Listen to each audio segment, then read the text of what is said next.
What's going on, y'all? So listen, y'all. What's going on? Listen, I just hope that these last two episodes of Power, since it's gonna be the finale, like finale, like Enzo Dunzo never coming back though. I just hope it's better than what's we been getting. I mean, for you to come back after being gone for over a month and then give us these episodes, I'm not even enthused. And maybe it ain't even an episode that's bad. It's the fact that I know that it's coming to an end, and I honestly don't want it to come to an end. And I feel like they've been shortchanged because this season so far, it don't feel like it's an ending season. You know what I'm saying? Because I'm still trying to figure out how they're gonna wrap all this up. So we kind of got a gist of what's going to happen towards the end of the episode. That's where everything really started coming together. I mean, we kind of saw that was going to happen anyway, but you know, it is what it is. I ain't finna do no exercise just yet. I'll do it later. Okay. Anyway, so we get up into the episode. This says again, I didn't even say it. Y'all, this is Power, Book 2 Ghosts, Season 4, Episode 9. Well, 8. I didn't push the 4. Somebody gonna say on Twitter, y'all need to just go ahead and leak the last 2 episodes like y'all did last season. Honestly, I mean, what would it hurt? What would it hurt? It's going off. So what would it hurt? So I'm not gonna go. I'm gonna go by what I remember, and I'm gonna point out the stuff that really matters. Okay, let's just go people by people. This situation, I'm gonna get Brayden out the way right quick because Brayden is irky to me. Brayden is so freaking irky to me. I just don't understand it. Listen, he gonna get Tariq caught up. Either he gonna get Tariq caught up or he is going to get himself caught up and put under the ground. Okay, that's just what it is.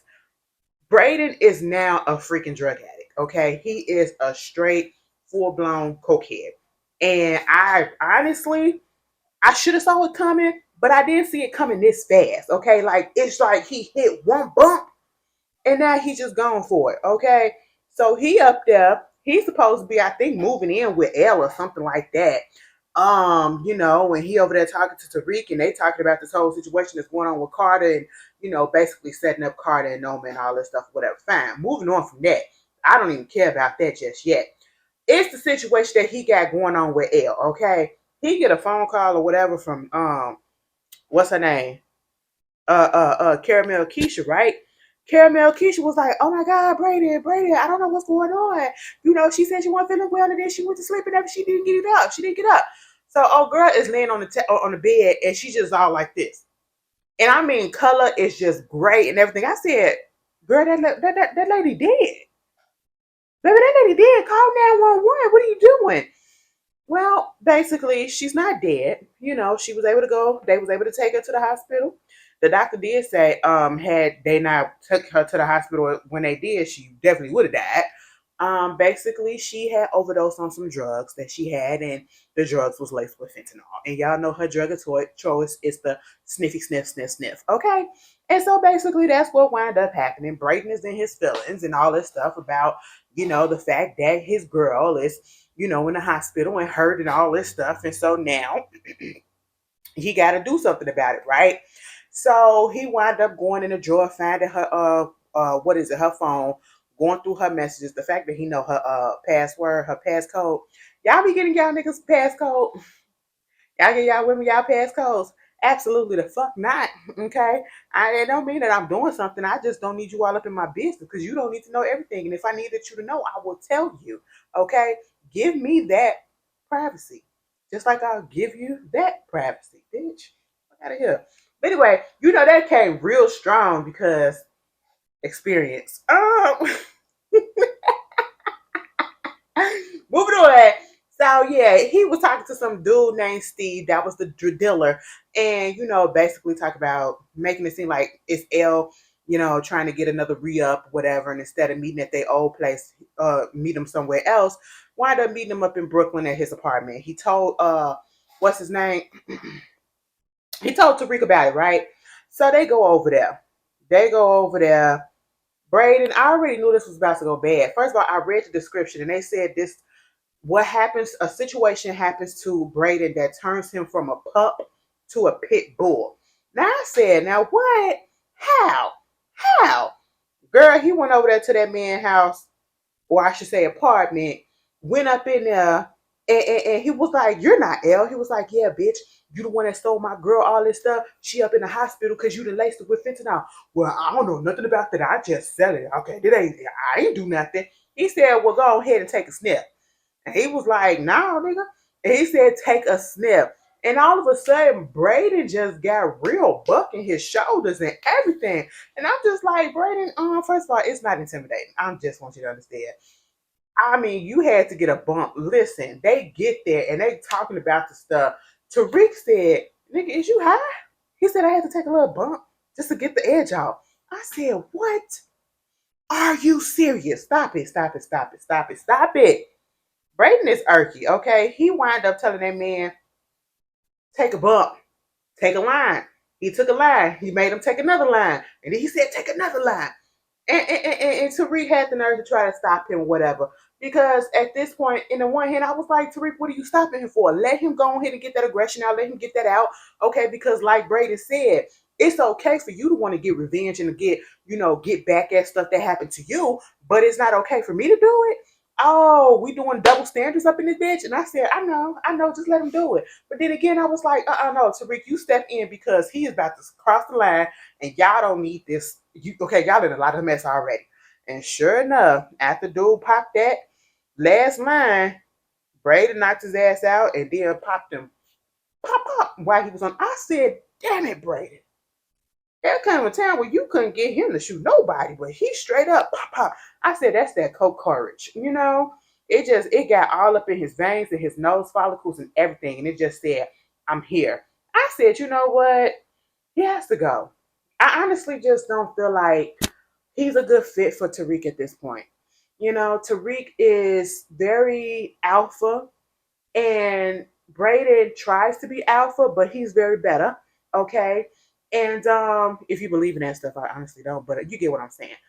He's more of a take charge type of guy.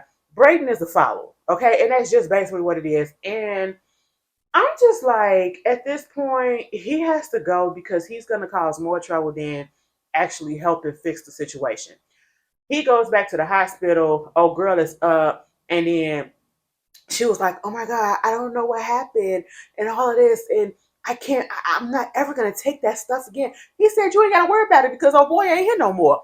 She was like, "Oh my God, what do you mean? You mean to tell me, no, this is not what I wanted, Brayden, okay? Because, I grew up with sickle cell and all the stuff that I have. And I just remember, and I always think that life is precious." I said, "Excuse me? You talking about life is precious, but you up here taking drugs that can possibly take your life. Street pharmaceuticals, not the actual, prescribed pharmaceutical, street pharmaceutical that you don't know. Absolutely nothing is in it. You don't know what's in it. That's what happened. And then you up here talking about some life is precious and you getting in your feelings because Brayden took care of your situation. Oh, and then gonna say, I don't want that guilt on me. Okay, you gonna have to go." I said, "What? He cook a body for you and you started him on drugs and turned him into a cokehead. Now you want him to leave?" I said, "No, Brady, you should have let her stay up in that room. You should have just let her decompose in that bed, in that door room." I'm sorry. I'm sorry. That's just what it is. Meanwhile, let's just get to Diana. I'm over her. Diana is stupid, then stupid does. Okay, stupid is a stupid does, and Diana's name will be right there in the middle of it. Okay, because Diana is over there in her feelings, and I get it. You literally just lost a baby, right? And obviously, I guess she felt some type of connection. I don't know how long she was pregnant or whatever, but that baby was growing inside of her, and the hormones were changing. And at this point, it makes me feel as if she tried to get pregnant by Tariq on purpose. I really just feel that way. At one point I thought it could have been an accident and it was a lie and it was really Salam, whatever his name was. But now I kind of feel like, yeah, a possibility that she possibly did that on purpose and she knew what it was.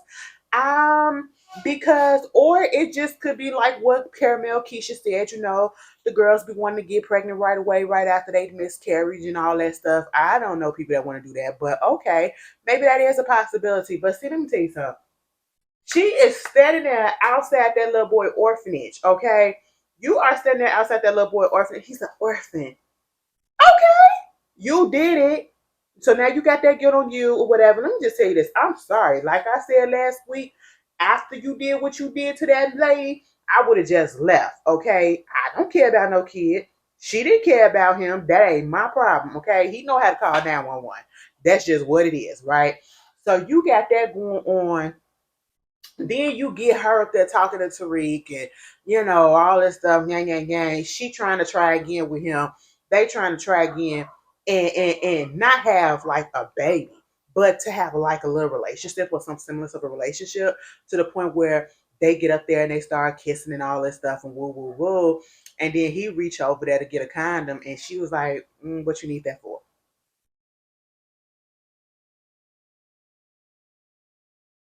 We're not about to do this, Diana, okay? You literally are the one that told this man you don't want to have your child being brought up in this street world, okay? In this drug world, all this violence, all this chaos. You want a normal life. So why don't you get with a normal person and go live said normal life? You still want to get with Tariq, and have a baby by him, have a baby by me and be a millionaire. No, bitch. No, like you are so dumb. And then gonna get in her feelings about it. You literally getting in your feelings about the fact that this man do not want to have a kid with you at this point. He didn't want to have a kid with you in the beginning. Okay, because at the end of the day, you guys are only what, 19 years old? You're 19, 20 years old, and you have your whole life ahead of you. The first one was a mistake. And I know all kids are blessings or whatever, but take the fact that that lady beat, and I hate to say it like this, but you need to take that as a blessing that that lady beat that baby out of you. I'm sorry that we had to say it like that because you were not ready for no child. And if you think that you were, your baby daddy ain't. Okay, I'm just saying y'all are kids. And like Caramel Keisha said, you just basically gonna lose your life if you have a kid. You ain't gonna be able to do this, don't be able to do that. You ain't gonna be nothing. Okay, you gonna have to figure it out, and everything gonna have to be planned around the kid. That's just what it is, and you gonna live. You, girl, that is just dumb. Diana is just so fucking dumb. Okay, that's just all that it is to her. And who else is dumb? Kane, Kane, Kane, Kane.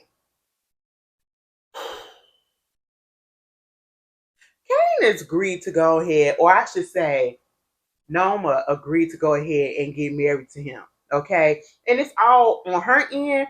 It's business with a little playtime on the side. Kane, he trying to make it think or make us think that it's really business, but I honestly feel like he really do got feelings for Noma.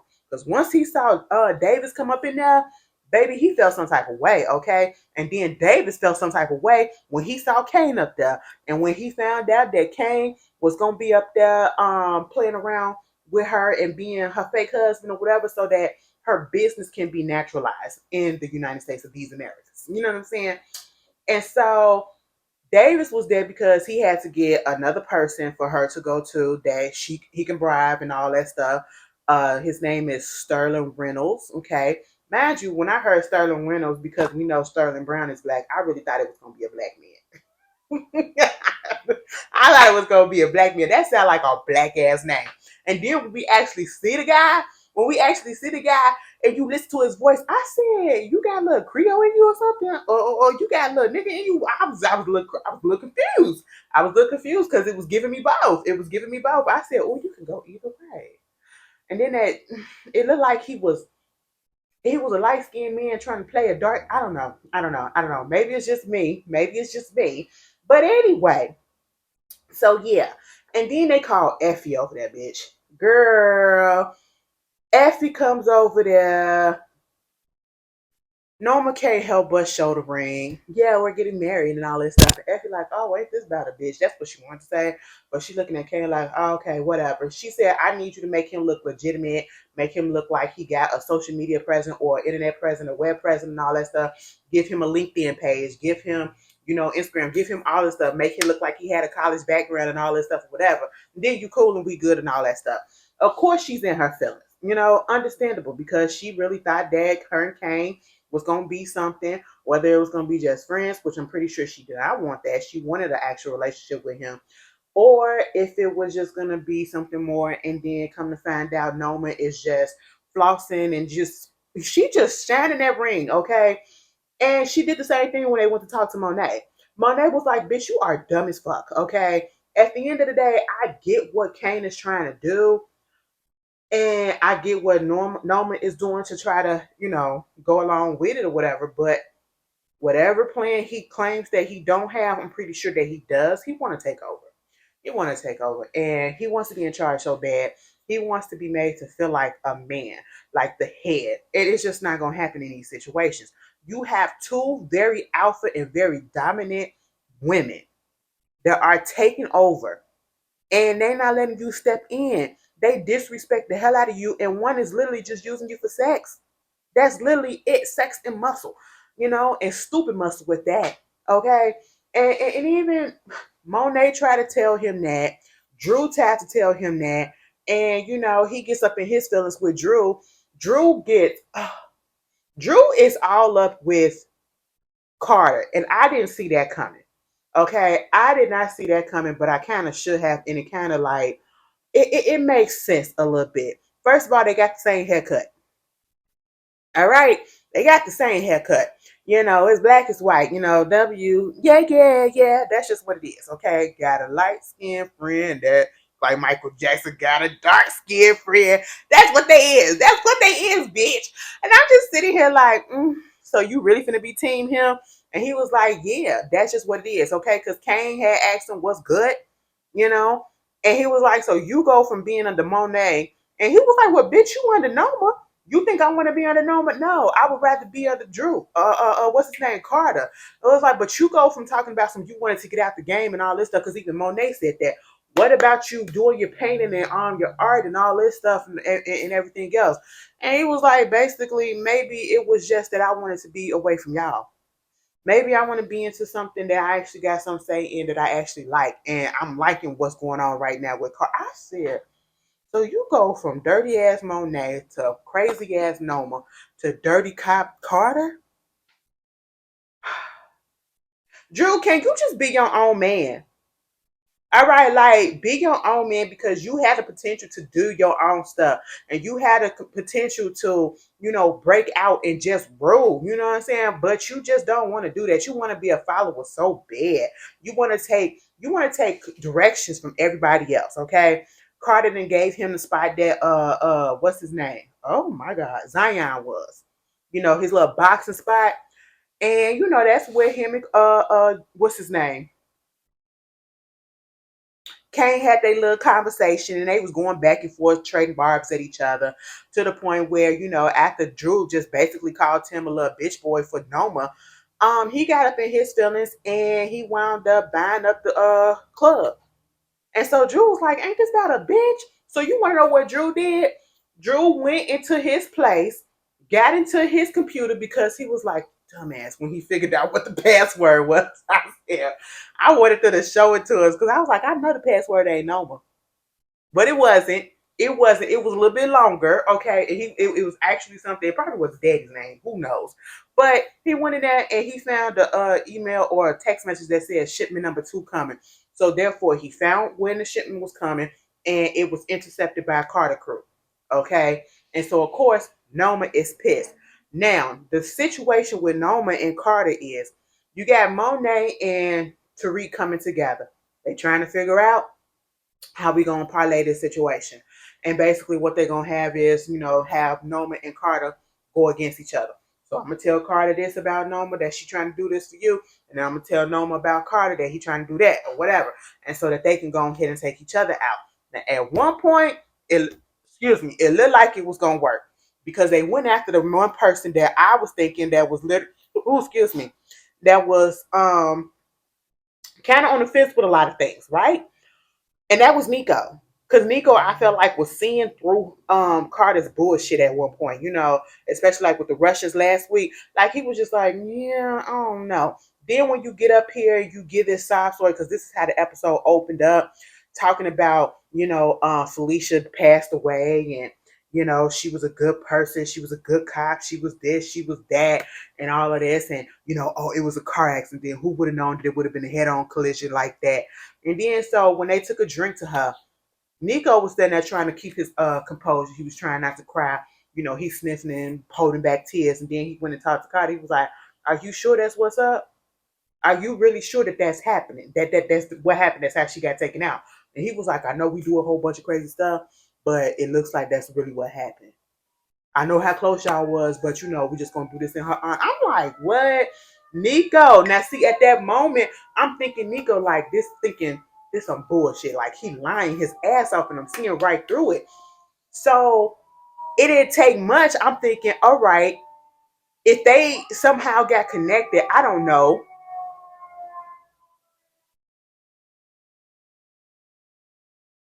So they found out about Nico because they had got the information last week. And they wind up reaching out and him coming to see Norman and Kane or whatever to try to flip him. She was like $50,000. And then she said, once you do whatever I need you to do, it'll be 500K the next time. He said, hold on, because your shit is global, right?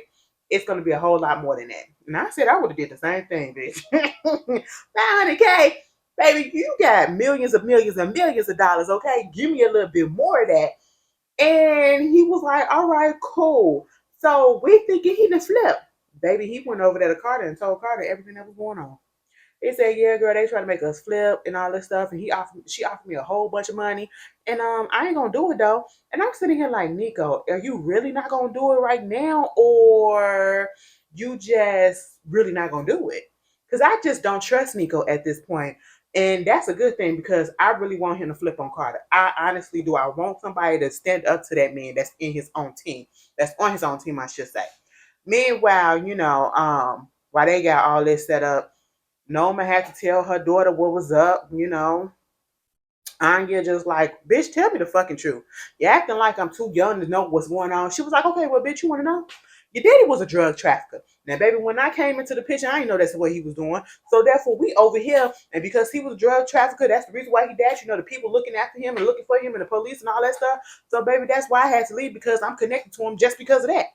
So they probably gonna be looking for me, thinking that I'm doing stuff. She's steady lying. Okay, well, she ain't lying about the trafficking, but she lying about her part in it, as if she ain't got no part in it, and she got a very big part in it. Okay, and then told her about Kane and all that stuff. And when she went over there to Kane and said, "Bitch, I'm not gonna call you daddy," I said, "Oh, you came up into Kane's place looking like you were there. Fuck him."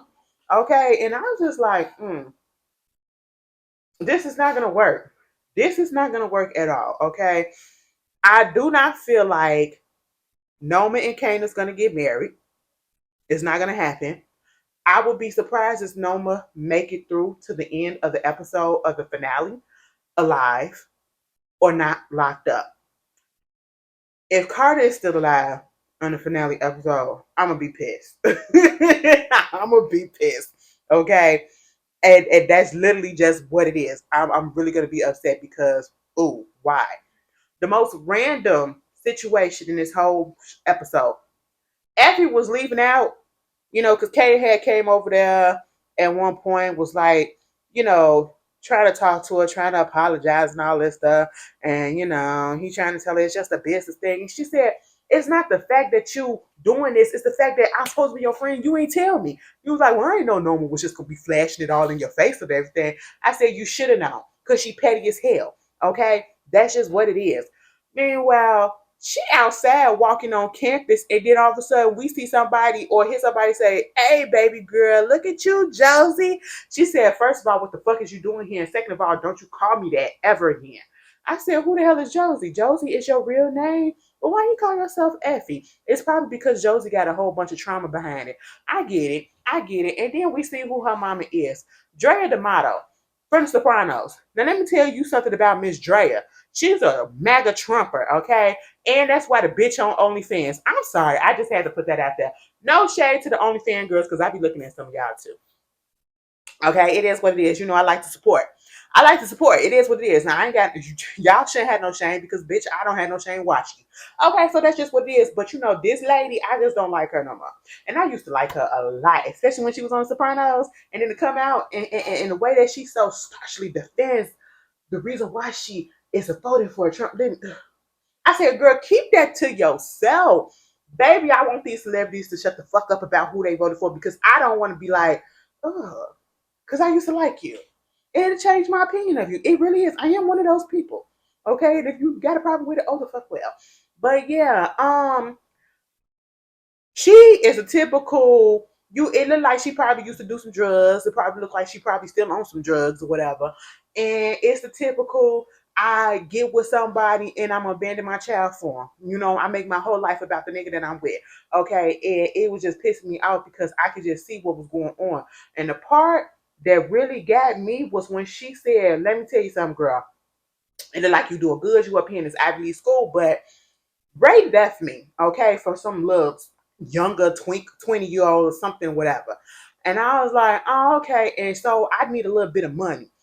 And I'm just sitting here like, wow, hello, how you doing? I ain't seen you in a whole bunch of years. And then the first time you come up here and you see me after so many years, you want to ask for some money after some nigga that abused and molested me. And you didn't do nothing about it because you still stayed with him. And you want me to get you some money just because he left your ass?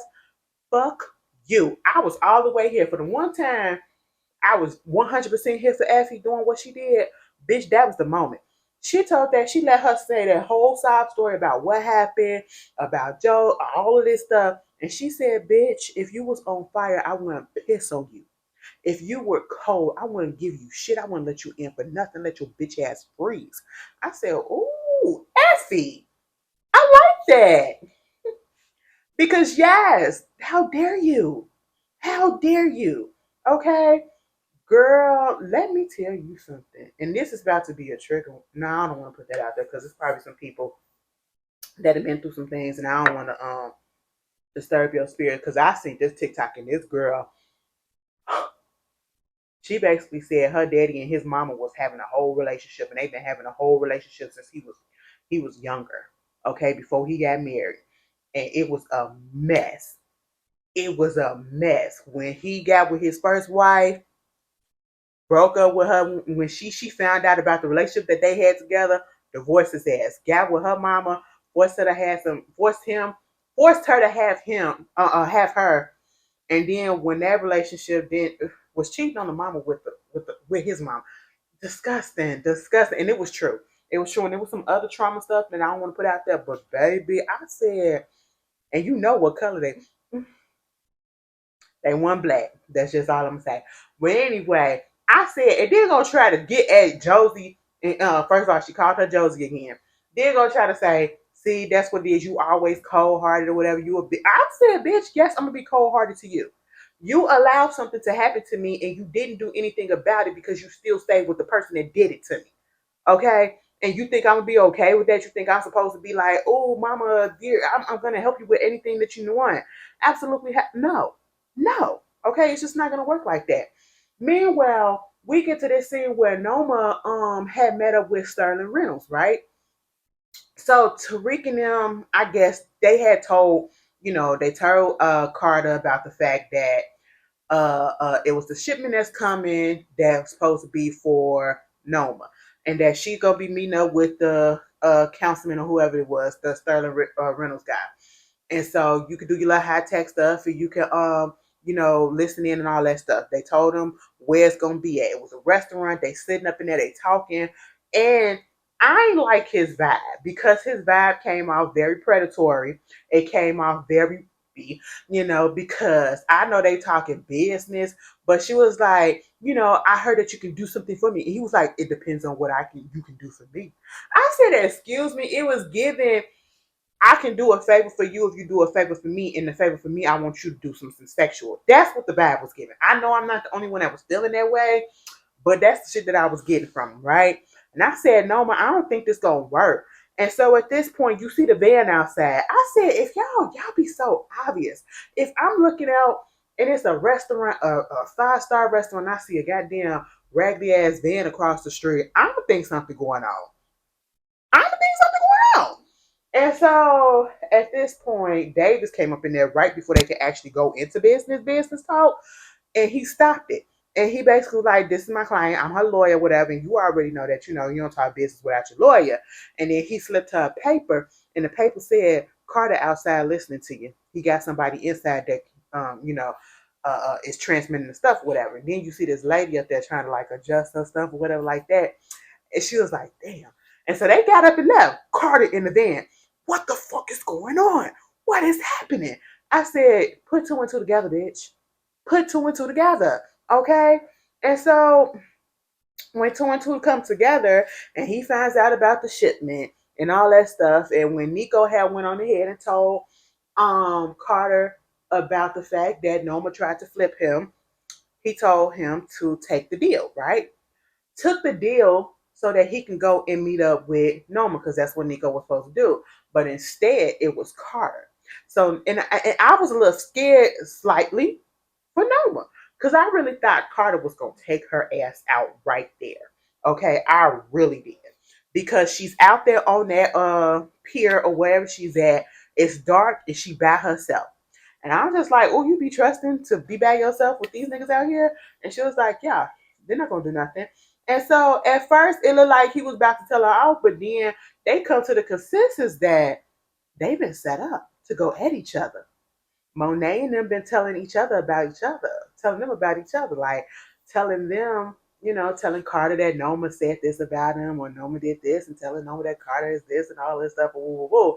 It was like, So you got the Tejadas and Tariq's trying to set us up.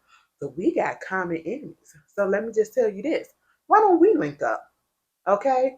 I don't want no more problem with the NIPD. Okay? You can go out here and do whatever it is that you want to do.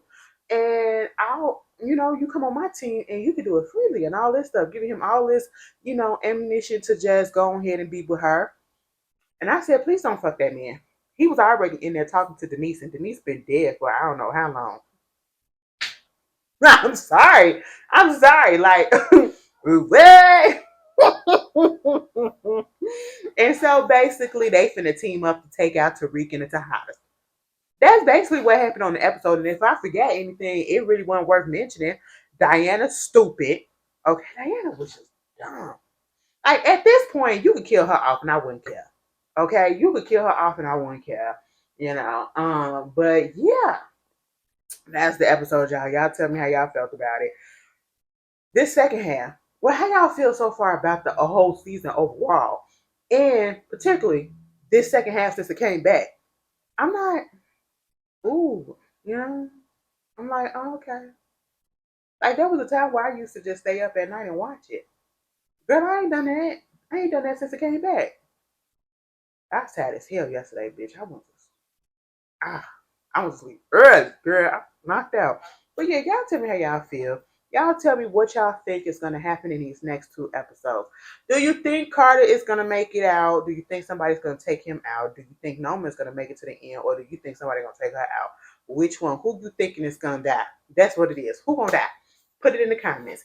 Y'all enjoy the rest of y'all weekend, and I'll see y'all later.